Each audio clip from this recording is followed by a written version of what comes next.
दोस्तों, क्या आप यकीन करेंगे अगर मैं कहूं कि विज्ञान के इस युग में भी कोई इंसान पानी के ऊपर चल सकता है।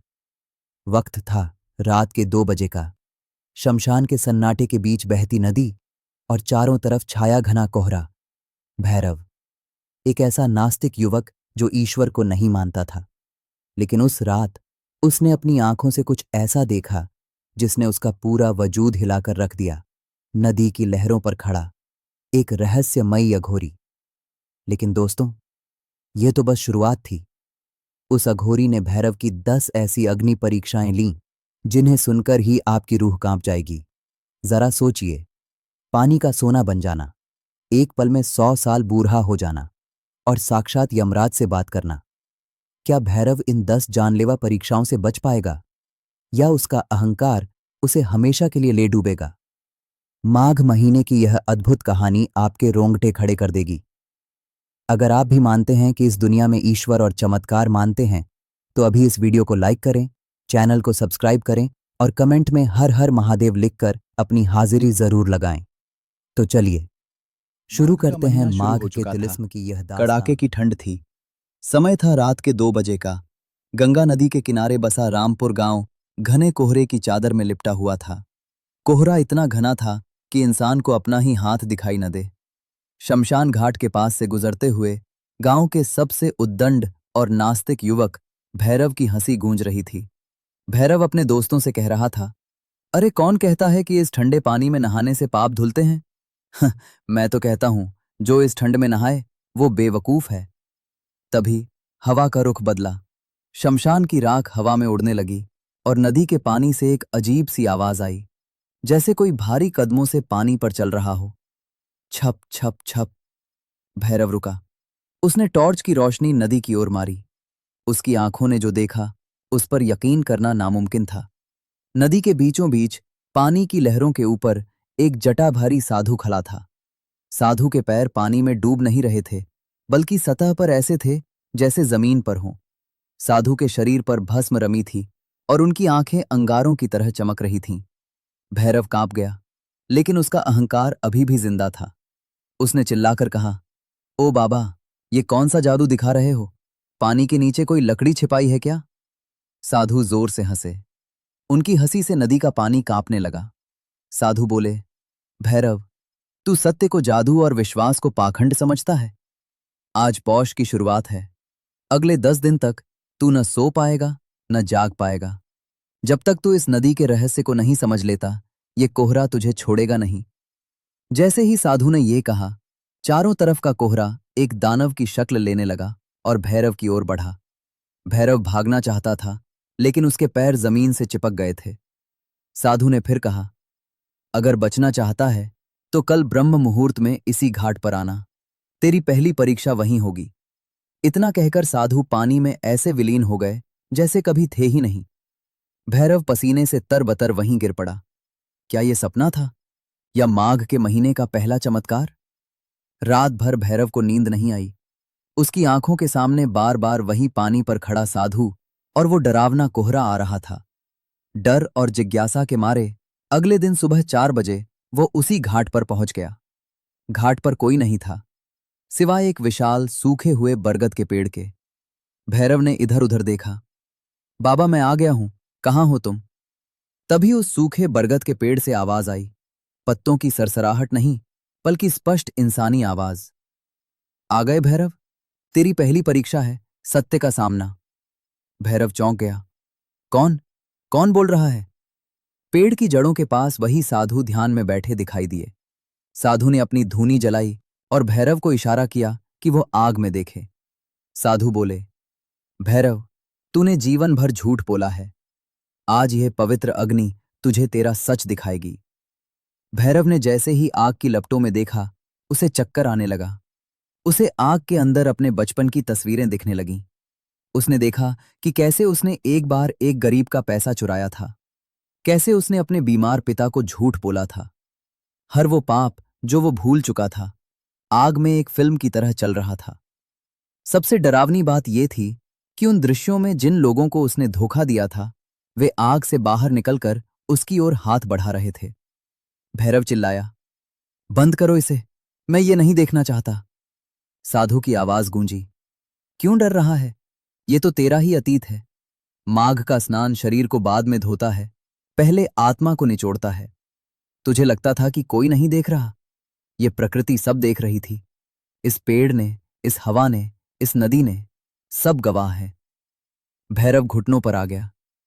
मुझे माफ कर दो बाबा, मुझे इससे मुक्ति चाहिए। साधु ने धूनी से एक चुटकी राख उठाई और हवा में उड़ा दी। सारे दृश्य गायब हो गए। साधु ने कहा, अभी तो शुरुआत है भैरव। अतीत देख लिया, अब भविष्य का डर देखना बाकी है। कल तुझे भूख की परीक्षा देनी होगी। भैरव की सांसें फूल रही थीं। उसे समझ आ गया था कि वो किसी साधारण इंसान के सामने नहीं खड़ा है। तीसरा दिन। भैरव की हालत खराब थी। पिछले 24 घंटों से उसने कुछ नहीं खाया था, लेकिन उसे भूख नहीं लग रही थी। लेकिन जैसे ही वो तीसरे दिन घाट पर पहुंचा, उसे अचानक ऐसी भूख लगी जैसे उसने जन्मों से खाना न खाया हो। उसके पेट में जैसे आग लग गई थी। साधु घाट पर बैठे मुस्कुरा रहे थे। उनके सामने एक पत्तल में गर्मा-गर्म पूरियां और खीर रखी थी। भोजन की खुशबू से भैरव पागल हो गया। बाबा, मुझे बहुत भूख लगी है, थोड़ा खाना दे दो। साधु ने कहा, ये भोजन तेरे लिए ही है भैरव, लेकिन शर्त यह है कि तू इसे बिना हाथ लगाए खाएगा। भैरव झल्लाया, ये कैसा मजाक है? बिना हाथ लगाए कोई कैसे खा सकता है? साधु ने कहा, जानवर मुंह मारते हैं, इंसान हाथों से कर्म करता है। तूने अपने हाथों से कभी किसी भूखे को खाना नहीं खिलाया, सिर्फ छीना है। इसलिए आज तेरे हाथ तेरे वश में नहीं रहेंगे। जैसे ही भैरव ने खाने को छूने के लिए हाथ बढ़ाया, एक चमत्कार हुआ। उसका हाथ भोजन को छूते ही पीछे हट गया, जैसे किसी अदृश्य शक्ति ने उसे रोक दिया हो। उसने बहुत कोशिश की, लेकिन उसके हाथ खाने तक पहुंच ही नहीं पा रहे थे। खाना सामने था, खुशबू आ रही थी, लेकिन वह उसे खा नहीं सकता था। भूख से तड़पते हुए भैरव रोने लगा। ये क्या हो रहा है बाबा? मैं मर जाऊंगा। साधु ने एक पत्थर उठाया और उसे भैरव की ओर फेंका। ले, इसे खा। हैरानी की बात यह थी कि भैरव के हाथ उस पत्थर को पकड़ने के लिए आगे बढ़ गए। साधु कड़कती आवाज में बोले, देख रहा है, तेरे हाथ पाप की कमाई पकड़ने के लिए तो आगे बढ़ रहे हैं, लेकिन सात्विक भोजन को छू भी नहीं पा रहे। यही तेरी असलियत है। चौथा दिन, और परीक्षा थी लोभ की। भैरव जब घाट पर पहुंचा नहीं बह तो रहा उसकी था। आंखें फटी साधु ने अपनी चिमटी पानी में घुमाई और देखते ही देखते नदी का पूरा पानी पिघले हुए सोने में बदल गया। साधु हंसे और बोले, भैरव, तू धन के पीछे भागता था ना? ले, यह पूरी नदी तेरी है। जितना सोना चाहिए भर ले अपनी झोली में। भैरव का लालच जाग उठा। वह भूल गया कि यह परीक्षा है। वह पागलों की तरह नदी में कूद पड़ा। उसने अपनी जेबें, अपना कुर्ता सोने से भरना शुरू कर दिया। लेकिन तभी चमत्कार हुआ। वो सोना पत्थर से भी भारी होने लगा। भैरव का शरीर उस वजन से नदी की गहराई में धंसने लगा। वह बाहर निकलना चाहता था, लेकिन सोने के भार ने उसे जकड़ लिया था। वह डूब रहा था, सोने के लालच में। उसने चिल्लाया, बाबा बचाओ, ये सोना मुझे मार डालेगा। साधु ने किनारे से कहा, सोना तुझे नहीं मार रहा, तेरा लोभ तुझे डुबो रहा है। छोड़ दे इसे, मरता क्या न करता। पांचवां दिन। भैरव को लगा कि अब वह सब समझ गया है, लेकिन आज साधु का रूप भयानक था। भैरव के आते ही साधु ने उसे गालियां देनी शुरू कर दी। साधु ने उसके मरे हुए पिता का अपमान किया, उसके चरित्र पर कीचड़ उछाला। भैरव का खून खौल गया। वह चीखा, बस करो बाबा, मैं तुम्हारा सिर फोड़ दूंगा। भैरव गुस्से में मुट्ठी भींचे पानी में खड़ा था। तभी उसे जलन महसूस हुई। उसने नीचे देखा। अरे ये क्या? उसके गुस्से के साथ साथ नदी का पानी उसके चारों तरफ उबलने लगा था। भाप निकल रही थी। उसका गुस्सा जितनी तेजी से बढ़ रहा था, पानी उतना ही गर्म होकर उसकी चमड़ी जला रहा था। साधु बोले, देख मूर्ख, ये उबलता पानी तेरा ही क्रोध है। जो तू दूसरों पर फेंकना चाहता है, वो पहले तुझे ही जला रहा है। भैरव डायरेक्टेड से तड़प उठा। उसे समझ आ गया कि साधु उसे नहीं, उसके अहंकार को ललकार रहे थे। उसने आंखें बंद की, गहरी सांस ली और अपने गुस्से को पिया। जैसे जैसे उसका मन शांत हुआ, उबलता पानी फिर से शीतल हो गया। उस दिन उसने जाना कि क्रोध वह आग है जो दूसरे का घर जलाने से पहले खुद का घर राख करती है। छठा दिन। आज की परीक्षा सबसे कठिन थी, मोह और माया। भैरव कमर तक पानी में खड़ा था। तभी कोहरे के बीच से उसे एक आवाज सुनाई दी, बेटा भैरव, वापस आ जा। भैरव ने देखा, नदी के दूसरे किनारे पर उसकी बूढ़ी माँ और उसकी प्रेमिका खड़ी थीं। वो रो रहे थे। उनकी हालत खराब थी। प्रेमिका चिल्लाई, भैरव, अगर तुम अभी नहीं आए तो हम जान दे देंगे। भैरव का दिल पसीज गया। वह साधु को छोड़कर उनकी तरफ भागने लगा। तभी साधु की कड़कती आवाज आई, रुक जा, ये सत्य नहीं, माया है। भैरव नहीं रुका। मुझे जाने दो, मेरा परिवार मुसीबत में है। जैसे ही भैरव ने उन्हें छूने के लिए हाथ बढ़ाया, वो आकृतियां धुएं की तरह उड़ गईं। वहां कोई नहीं था, सिर्फ एक सड़ा गला कंकाल पड़ा था। भैरव डर के मारे पीछे हटा। साधु बोले, जिसे तू अपना समझता है, 7वां दिन। भैरव को अपनी जवानी और ताकत पर बहुत घमंड था। जैसे ही उसने 7वीं डुबकी लगाई और बाहर निकला, उसे अपने शरीर में खुजली महसूस हुई। उसने पानी में अपनी परछाई देखी और चीख पड़ा। उसका सुंदर चेहरा गल चुका था। उसके शरीर पर कोड़ जैसे घाव हो गए थे। बाल झड़ चुके थे। वह किसी राक्षस जैसा दिख रहा था। वह घबराकर साधु के पैरों में गिर गया। ये क्या कर दिया बाबा, मुझे ठीक कर दो। साधु ने कहा, भैरव, तू शरीर को ही मैं समझता था ना। देख, ये है तेरे शरीर की असलियत, हाड़, मांस और गंदगी का ढेर। अगर मैं तुझे ठीक न करूं तो क्या तू खुद से प्यार करेगा। भैरव को घिन आने लगी खुद से, लेकिन फिर उसे एहसास हुआ कि आत्मा तो अब भी वही है। शरीर बदला है, मैं नहीं। उसने कांपते हुए कहा, बाबा, ये शरीर नश्वर है। मैं शरीर नहीं, मैं आत्मा हूं। जैसे ही उसने ये स्वीकार किया, साधु ने उस पर गंगाजल छिड़का। देखते ही देखते उसकी त्वचा फिर से सोने जैसी दमकने लगी। लेकिन अब उस चमक में घमंड नहीं, एक तेज था। 8वां दिन। आज परीक्षा थी, मृत्यु के भय की।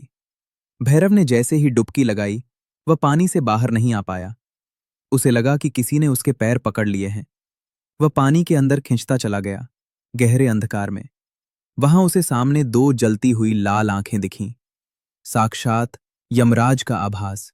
एक भारी आवाज गूंजी, भैरव, तेरा समय समाप्त हुआ। बता, तूने जीवन में ऐसा क्या किया है कि तुझे और जीने दिया जाए। उसने याद किया। भैरव कांपने लगा। जमीन, घमंड, मृत्यु के सामने इनका कोई मोल नहीं था।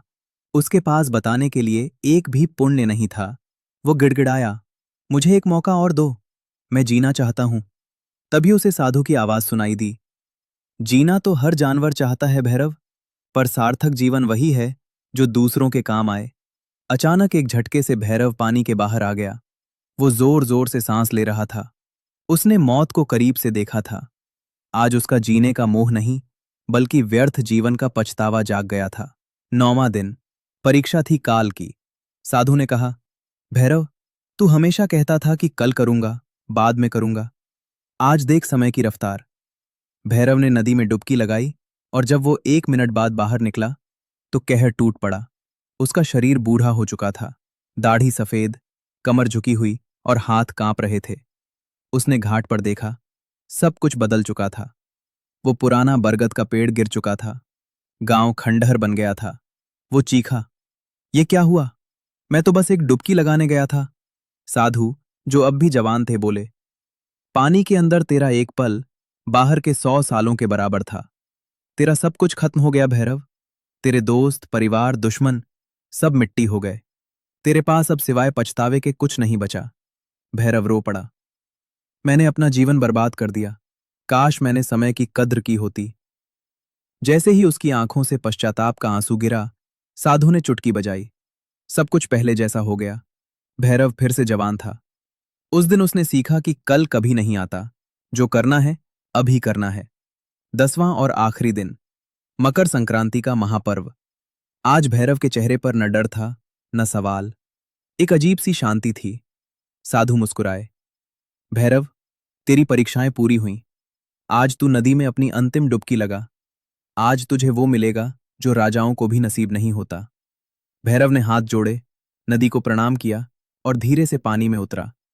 इस बार पानी उसे ठंडा नहीं लगा, बल्कि मां की गोद जैसा गर्म और सुकून देने वाला लगा। उसने डुबकी लगाई।